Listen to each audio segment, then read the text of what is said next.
All right, all right. Good morning, good day, good afternoon, good night. Depends on when you're watching the Rundown with Ramon. Welcome to a brand new episode of the Rundown with Ramon. Hope you're doing well today. Hope you're doing good. I'm doing pretty darn fantastic. If today is not a great day for you today, well, I hope a few minutes with the Rundown with Ramon we can make it better. Dana can make it better. Kim can make it better. El Michelle. And if your day's doing fantastic, well, you know what? I'm honored and delighted that I get to spend a few minutes with you on the Rundown with Ramon. So welcome aboard to a brand new episode of the Rundown with Ramon. All we ask is a few minutes of your time to help you live your best life or start or grow your business. So I really hope your day is doing fantastically blessed today. My day is going pretty well. We have a brand new episode for you today, man and Dolly. Glad you're all joining here today. And again, sit back, relax, or jump in with your comments, jump in with your emojis as we get started on a fresh and brand new episode of the Rundown with Ramon, bringing it to you here just about every single day. So let's jump into it and see what piques your interest. B. Benny, see what piques your interest. Dr. Pamabere. And let's dive into it again. Welcome to the Rundown with Ramon. My name is Ramon Ray. Started 5 companies, sold 3 companies, authored 5 books. And all I want to do is help you live your best life and or grow your business. And they could be intrinsically combined, Susana Cabrera and Pat. So let's get started with the Rundown with Ramon. Ding, ding, ding, ding, ding, ding, ding. Number 1, how to strategically use setbacks for future success. Life is not always easy, Nicholas. It's not always easy. Sometimes life is not so great. So what do we do to take the setbacks we have, and turn them into gold? Our friends here at Forbes, written by a taken tank, talks about that, talks about some well-known people, Steven Spielberg, Michael Jordan, Albert Einstein, Beyonce and others, how they've gone through things and it didn't go out the way they wanted per se. So what do we do to take things that are a setback, HRH, to take things that didn't go so well, but to propel them forward for us to success? What can we do? Well, understand that one thing is that maybe we shouldn't take failure so personal. Yes, that failure did happen, but maybe it doesn't have to be a personally defining moment in our life. Number 2, what about keeping your eye on the outcome, DLDNs? Keep your eye on the outcome. What's the goal you want to accomplish? What's the goal you're trying to make, no matter that even this setback was there? Bottom line, maybe this was a temporary setback, a hiccup in your life, and wasn't something long-term detrimental that should ruin yourself about. What do you think about that? This aspect of setbacks, giving us strength, giving us a better mindset to propel us forward, and not taking that setback, not taking that negative thing that happens as something where it has to ruin our life, but something instead that can, boom, propel us forward. Again, my name is Ramon Ray. If you're just joining, this is the Rundown with Ramon. Welcome. Glad you're here on the Rundown with Ramon. And listen, if you're enjoying this, if you want to reach out to me, DM me on Instagram, Ramon Ray Smart Hustle. Put some comments, put some stars, put some emoji, and let the world know, whatever channel you're watching this on, that you're watching the Rundown with Ramon. Hey, what's up, Visa Now? What's up, Lena Lare, joining us live? Ding, ding, ding, ding, ding, ding. Next up in the Rundown with Ramon is peak performance needs just the right stress, not too much, not too little. And this is something to keep in mind as we're thinking of being at our peak performance. This 106-year-old psychological rule writes, Inc., is still the secret to peak performance. A Harvard behavioral scientist just explained how to use it. Listen to this and note this little nugget. If you want to perform at your peak, and if you want to perform at your peak, let me see peak in the chat, or tell somebody else, text somebody the word peak. If you want to perform at your peak performance, writes Jessica Stillman, a contributor, you want your stress levels to be not too high, not too low, but Jessica says just right. KB8N. That's right, Susana Cabrera. Let's go. You want your peak, your stress level to be just right. Here's a headline that says the Goldilocks point of human stress. The truth was first discovered all the way back in 1906 by a pair of psychologists experimenting on mice. They found that their little furry subjects performed better and better the more stress they put under them until they didn't. Even the most high performing warriors of our time know that yes, stress is good, we move better, but too much stress will set us up for failure. So there's this law called the Yerkes-Dodson law. And it's handy to know that your brain is likely to work at its best if you get from out of your comfort zone. Lat Gray, getting out of your comfort zone. So many times we want to be stuck and steeped in our comfort zone, stuck in where we're at. But I would postulate that the more we're able to get out of that, the better we'll be. So how do we design our pre-crunch time? These little rituals might look like pointless superstitions, but neuroscience shows they actually serve to calm athletes' nerves and get them back into the zone of stress. You're wondering, athletes who are doing some rituals, doing certain things they do, it's because they don't want too much stress and they don't want too little stress. They want to be at that right stress level for peak performance. Again, if you're just joining, my name is Ramon Ray, and this is The Rundown with Ramon. Ding, ding, ding, ding, ding, ding, ding. It's not you. Finding a new job has gotten harder. By the way, how many of you are looking for a new job? Just so you know, indeed, it may not be you. There are other things contributing, Danny, other things contributing, Ruchi Pinniger of Watch Her Prosper, other things that are contributing to people not finding a job. So it may not just be you. Now, it could be you. Maybe you didn't brush your teeth. Maybe the resume wasn't good, but there are other things contributing to you not finding a job. And again, our friends at Fast Company, written by Hillary Hoffauer, says that a few things are getting in. One, it's harder to get an offer these days. It's harder to get an offer, she says. In the past, if you find certain steps, it was pretty much guaranteed you would get an offer. Not to say that you're not going to get an offer now, but I feel like the timelines are a little longer. Tim. That's right, Ruchi. So it's harder to get an offer. Number two, next one is a trio of other factors. One, layoff spillover, AI and market recorrection. For one, it says the article, there's still spillover from the layoffs we've seen this year and last at companies who overhired during the pandemic. That still is going on, people. So as you're talking to your friends and family, maybe some of you who are looking for jobs, it's going to take some patience. It's going to take some realism. And most important, it's going to take some in-person networking. Again, if you just joined, my name is Ramon Ray. This is The Rundown with Ramon, and I'm so glad, A.K. Rhodes, that you're here today joining us on The Rundown with Ramon.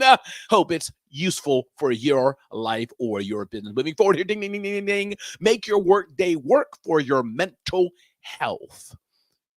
Our mental health is absolutely so important.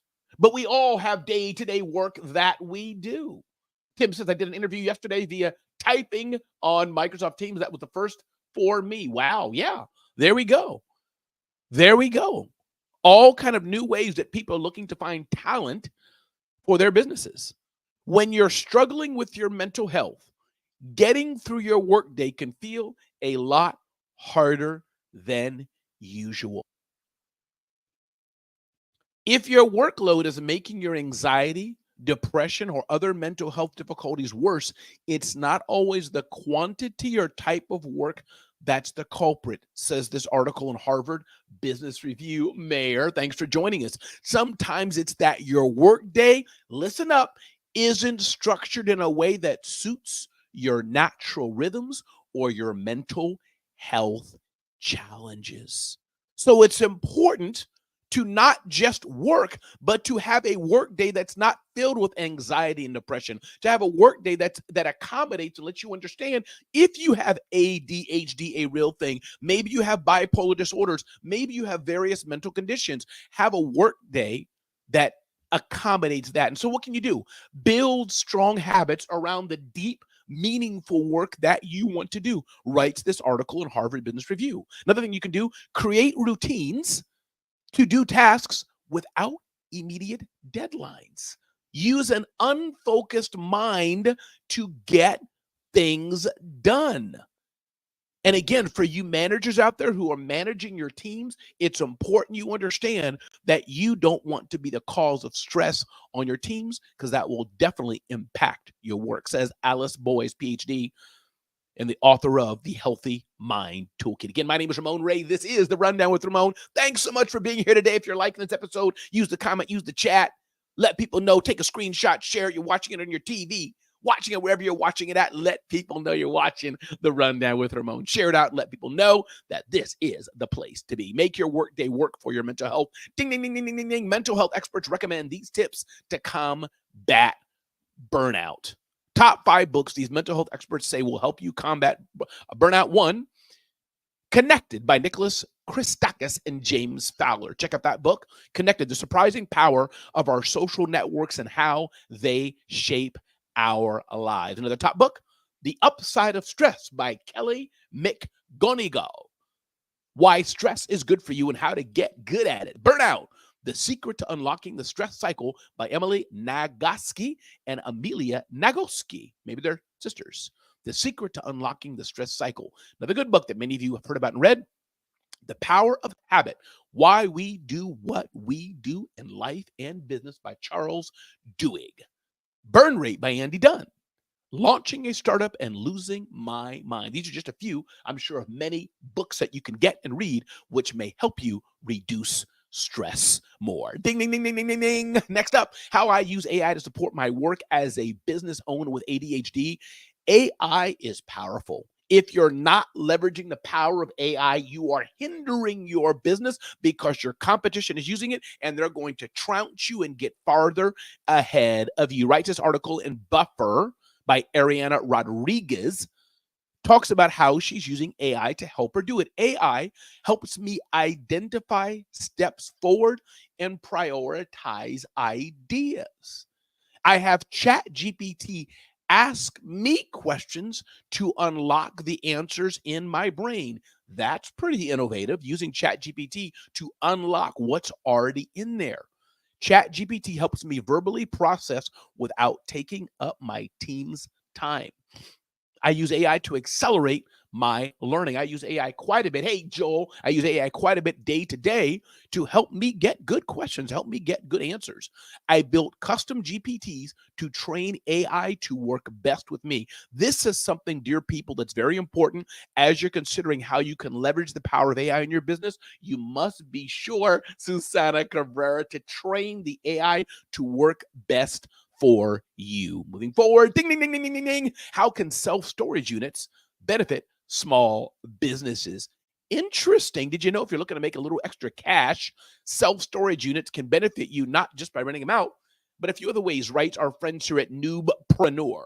1, provided needed overflow capacity. Do you ever look in your office, look in your home and realize, ooh, I don't have enough space? Well, consider using third-party self-storage. Number 2, optimize inventory management. Maybe you're running out of space and you want to optimize where you have supplies. Maybe you don't need that day, don't need that week, but you still need them. You can optimize inventory management. Foster business growth flexibility.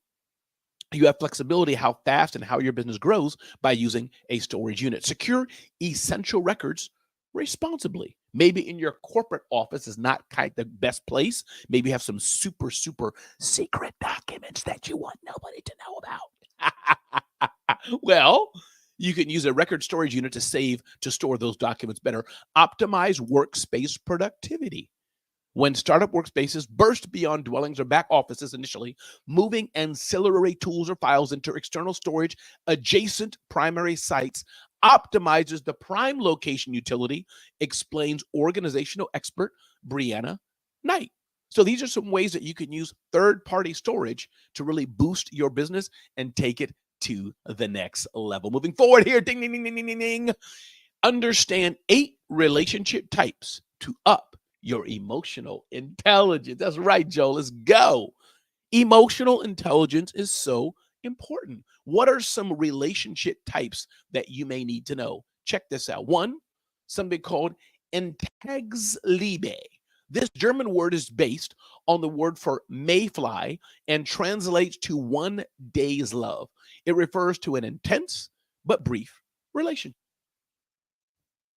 So that's one type of relationship. Comet lovers, a picturesque term that describes lovers who have a deep romantic bond but see each other only intermittently, living far apart the rest of the time without much contact. Odisha, guys, you're here.